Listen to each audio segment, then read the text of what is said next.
ক্রিকেটাররা নয়, ক্রিকেটে বাংলাদেশের সবচেয়ে বড় তারকা এখন আম্পায়ার শরফুদ্দৌলা ইবনে শহীদ সৈকত। বিশ্বকাপ থেকে অ্যাশেজ, বর্ডার গাভাস্কার ট্রফি থেকে অ্যান্ডারসন টেন্ডুলকার ট্রফি, ক্রিকেটের সব বড় বড় মঞ্চে সৈকত দায়িত্ব পালন করছেন। যেন তেনভাবে নয়, তিনি সর্বোচ্চ সফলতা নিয়ে আম্পায়ারিং করছেন। কোনো ম্যাচে টিভি আম্পায়ার হিসেবে, কোনো ম্যাচে অনফিল্ড আম্পায়ার হিসেবে। যখন যে দায়িত্বে থাকেন, সৈকত নিজের নির্ভুলতার সর্বোচ্চ প্রমাণ দেন। তার চোখ ফাঁকি দেওয়া সবচেয়ে কঠিন কাজগুলোর একটি। আম্পায়ারদের সবচেয়ে বড় চ্যালেঞ্জগুলোর একটি হল এলবিডব্লিউ তথা লেগ বিফোর উইকেটের সিদ্ধান্ত সঠিকভাবে জানানো। একটা ভুল সিদ্ধান্তে একজন ব্যাটার এবং একটি ম্যাচের চিত্রনাট্য পাল্টে যেতে পারে। যদিও আধুনিক ক্রিকেটে আম্পায়ারের সিদ্ধান্তের বিরুদ্ধে রিভিউ নেওয়ার সুযোগ আছে, তবে সৈকতকে সেসব নিয়ে ভাবতে হয় না। সিদ্ধান্ত নেওয়ার জন্য তার জহুরির চোখই যথেষ্ট। কোনোভাবে যদি তার ডিসিশনকে রিভিউ করা হয়, সেটাও বেশিরভাগ সময় ভুল প্রমাণিত হয়ে আসছে। অস্ট্রেলিয়া বনাম ভারতের মধ্যকার বর্ডার গাভাস্কার ট্রফিতে এটা সবচেয়ে ভালোভাবে দেখা গেছে। এরপর ইংল্যান্ড বনাম ভারতের টেস্ট সিরিজেও ক্রিকেটাররা সৈকতের বিরুদ্ধে রিভিউ নিয়ে বারবার ভুল করেছেন। সৈকত যে কতটা দুর্দান্ত তা পরিসংখ্যান ঘাটলেই বোঝা যায়। এলিট প্যানেলে অন্তর্ভুক্ত হওয়ার পর তার 60% বেশি ডিসিশন রিভিউতে টিকে গেছে। তাই বর্তমানে তিনি যে বিশ্বের অন্যতম সেরা আম্পায়ার, তার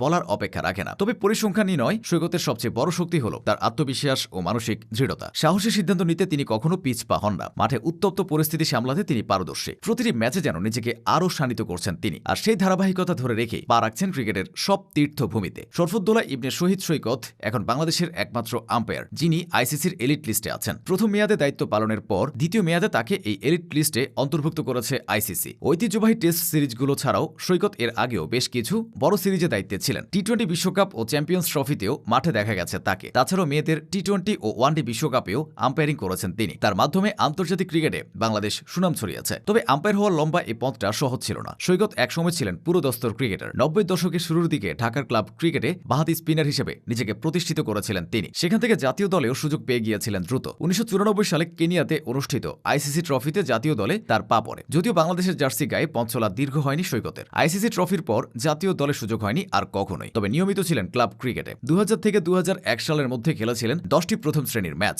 সৈকত ক্রিকেট ছাড়ার পরও ক্রিকেট তাকে ছাড়েনি। তাই তিনি আম্পায়ারিং পেশায় আসার সিদ্ধান্ত নেন। সব প্রস্তুতি সম্পন্ন হলে ওয়ানডে ক্রিকেটে আম্পায়ার হিসেবে সৈকতের অভিষেক হয় 2010 সালে ঢাকায় শ্রীলঙ্কার বিপক্ষে। সেই হিসেবে তিনি টেস্ট ম্যাচ পরিচালনা করেছেন অনেক পরে। 2021 সালের ফেব্রুয়ারিতে বাংলাদেশ বনাম ওয়েস্ট ইন্ডিজ টেস্টের মাধ্যমে ক্রিকেটের ক্লাসিক ফরম্যাটে আম্পায়ার হিসেবে অভিষেক হয় সৈকতের। সেখান থেকে পরবর্তীতে প্রায় 5 বছরে তার এতটাই উন্নতি হয়েছে যে তাকে এখন অ্যাশেজেও আম্পায়ার হিসেবে দায়িত্ব দেওয়া হয়। অতীতে দীর্ঘদিন আইসিসির পুরুষ ক্রিকেটের আসরগুলোতে বাংলাদেশি আম্পায়ারদের উপস্থিতি ছিল না। নারী ক্রিকেট ও বয়সভিত্তিক ক্রিকেটে বাংলাদেশি আম্পায়ারদের দায়িত্ব দেওয়া হলেও চ্যাম্পিয়ন্স ট্রফি ও ওয়ানডে বিশ্বকাপ বা টি-20 বিশ্বকাপে সৈকতই প্রথম। বাংলাদেশের ঘরোয়া ক্রিকেটে আম্পায়ারিং করা অনেক বেশি চ্যালেঞ্জের। এখানে সবাই চায় শতভাগ নির্ভুলতা, যেটা কখনোই সম্ভব নয়। কেউ চিন্তা করে না আম্পায়ারদেরও ভুল হতে পারে। এছাড়া ক্রিকেটারদের সাথে আম্পায়ারদের বাকবিতণ্ডার নানা ঘটনা তো আছেই। সৈকতের সাথে তাওহিদ হৃদয়ের তর্কের একটি ঘটনা সমালোচনা সৃষ্টি করেছিল দেশের ক্রীড়াঙ্গনে। এরপর সৈকত স্বেচ্ছায় বিসিবি চাকরি ছেড়ে দিয়েছিলেন। বাংলাদেশ তাকে প্রাপ্য সম্মান না করলেও বহির্বিশ্ব সেটা করছে।